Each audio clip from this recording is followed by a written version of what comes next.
Well, you guys are going to have to pardon the darker lighting because it's actually probably pushing 8:30, 9 o'clock right now. But as you can see, we're making some progress on the orange hydro again. And it's not going to look like much in the video. It's only going to look like I have footboards on it. But I had to take the tractor back down. I had to split it off from the rear end because the plate that mounts underneath here broke off again, so I had to weld her back on and really weld her on good and fully welded. I actually cut a section out of the frame with the cutoff wheel and fully welded it in on the top side too and ground it back down. So I mean, it's not perfect. Like, I mean, there's a little bit of waviness in there at the bottom, but it's not all that noticeable. But the footboards are on for good. I did change out these 3 bolts so they're fresh, or they don't have overspray on them from me touching up the paint. The tractor is bolted back to the rear end again.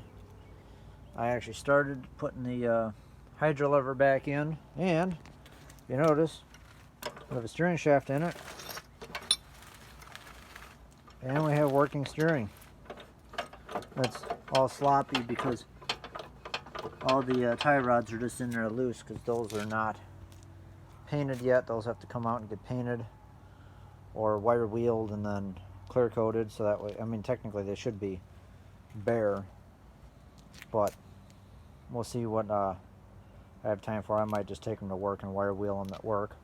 So I got that done tonight, as well as I did a little bit more painting. The fenders have their first coat of paint on them, and the Ingersoll 3020 has the engine back in it. I don't have everything hooked up yet. I don't have the throttle and choke cables or the fuel line or any of the wiring, but the engine's bolted back in and it's bolted back to the pump. I was going to get new hoses made for the rear PTO, but I'm not going to have time, so I just capped them off.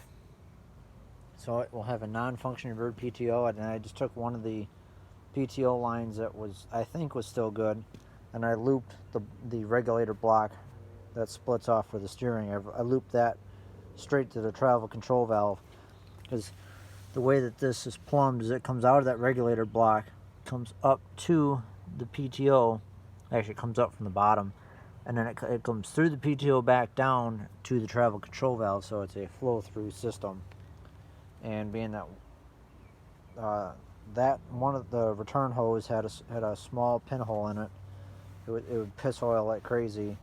And also the hose that,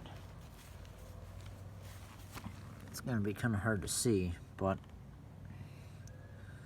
there's a hose on the bottom of the pump. Yeah, you guys are not even going to be able to see it really. Right in the center of the screen, you can just barely see that little green strip. That hose is about a 8-inch long hose that goes from the bottom of the pump to that regulator block. And there you can see that fresh, shiny 90-degree fitting. I had that new hose made. I did have hoses made at Hi-Quip for the rear PTO, but the fittings that they have were about an inch short in length, and they were just not going to work. And I don't want to be stacking fittings on it just to make things work. And frankly, the cost right now of the hoses, I mean, I was joking with someone saying that, oh, well, 3 hoses should be less than $300. Well, I'm not going to say what those 3 hoses cost, but it was over $200, I'll say that. And that was a huge sticker shock to me, and I was honestly kind of happy that 2 of them were wrong, so that way I could return them and get a good chunk of my money back. But even still, that little short 8-inch hose there, that's half-inch hose, because of the prices of parts right now and the availability, it has the prices of fittings up to $14, $15 a fitting, and hose is up to like $12 or $15 a foot. It's just ridiculous. But anyhow, we're making progress. I still have to wet sand the fenders so I can try and get some of the orange back. Like, that's what it should look like, and not red. I mean, do this and see it's like red, not even the orange that it should be. So we're going to try and clean the fenders up a little bit. But yeah, we're making progress, and any progress is good progress. Tomorrow I have the day off, being Saturday. Luckily I don't work weekends now, and so I'm going to get as much as I can done tomorrow and go from there. Just keep plugging away. Whatever I have running by the show, I guess is what I'm going to be taking at this point. I'm not going to be going out of my way.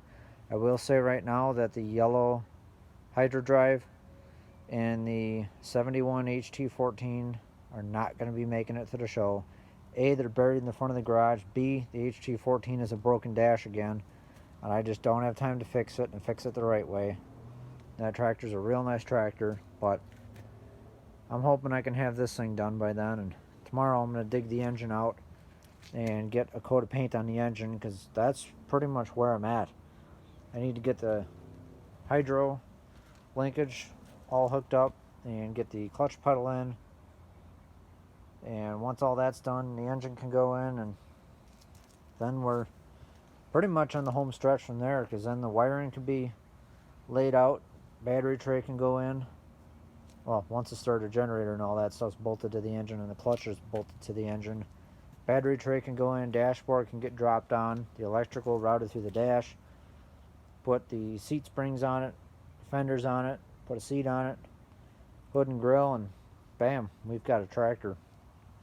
So it sounds like a lot, but it's really a lot of big things. So that being said, that's all I've got for tonight, and let me know what you guys think, and if you're planning on making it to the Portage show, please let me know, especially if you're a Sears guy and you want to bring some tractors, because I can try and set aside enough room for all of us if we want to be together as a club.